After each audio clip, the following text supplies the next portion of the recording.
for all students out there, there are many subjects like history and geography or science, which students easily bypass in their exams by just going through the ratta route.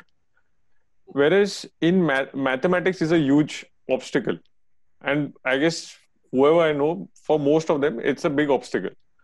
So, do you think having the experience of mathematics as well as meditation, does that or could that help anyone? Of course it will. And I am a firm believer of not doing rote learning, but to learn and study for knowledge, to understand. If you check out my YouTube channel, there are quite a few videos on basic fundamentals of mathematics that I have put. Like, why is a plus b the whole squared, a squared plus 2ab plus b squared? Or why is a minus b the whole squared, a squared minus 2ab plus b squared? Why is that? Why is that? You know. So these kind of basic fundamentals, when you have truly understood, then there is no problem. Then you will love and enjoy mathematics. But because people tend to go the ratta route, the fundamentals only are not clear, then what will the building happen on it? How will the building happen on it? All right, right. Right? So not just in maths, in any of the subjects, if you study to understand, if you study to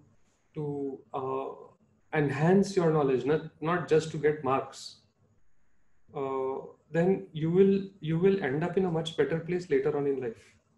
It is the fundamentals when they are clear that are going to make you succeed in whatever is your chosen profession in life. When the kids come home from school, they say, "Pass hua kya?" Kitne marks mile? So the child is being told again and again, "Kitne marks mile? Kitne marks?" So the poor little child thinks, "Okay, mommy, daddy ko khush karna hai, to fir I have to get good marks." And we have created a country full of parrots, right? And the whole examination system is just a race of accurate vomiting. वो जाके उल्टी आता है paper के ऊपर, and then parents become very very proud. My son vomits better than your son. That is what the so-called education is today. We have created legions of kids who are the educated unemployable. They know nothing. You won't think about it. No, why would a student who is, forget about this other colleges, but why would a student who has passed out of IIT or who has passed out of IIM, why do you think that the company that hires them put them in a training program? Right. That is itself surprising. Why? I mean, you have passed out of the elite, may say elite education system in the country, and you still need training after the education is over. Matlab, what kind of education you got?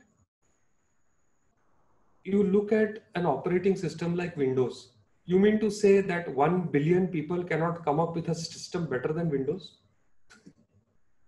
That's true. Means, and I guess there have been some Indians who are doing good breakthroughs, but again, they are doing outside of India. Yeah. It is rarity to see someone like a Tata or an Ambani or a Godrej, really, where, because these kind of entrepreneurial mindset is systematically killed by the school system, so to speak. There are some schools now in America and I think in Finland, if I'm not mistaken, where there is one business school in New York. It's definitely in America. I'm not sure whether it's in New York. They have no admission fee at all. Zero admission fee. Okay. And not just that, the students who enroll there work on real life projects. So a student who is working, says he's doing his MBA in finance, he's working on Apple's balance sheet. If a person is doing MBA in marketing, he's working for some big brand over there, right? So when they graduate after that 2.5 years, they have got industry experience. They don't need training program. How does the college fund it? The professors have to go and get those projects, and from that the college funds itself. Basically, it is hiring the students for free to get their work done, and the students learn, and the professors' salaries come from the projects that they get.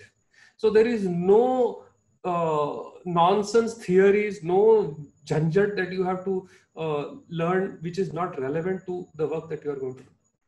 I have heard that Google now does not ask for your educational qualification or your marks at all. They only tell you, okay, I need this particular coding to be done. Do you know how to code? I don't care whether you are 8th standard pass or not. Can you code this? And they hire you on that. So more and more companies are realizing that why spend lakhs of rupees on training program when they can hire people who may not have those educational qualifications but actually know the job, know the subject. Speaking about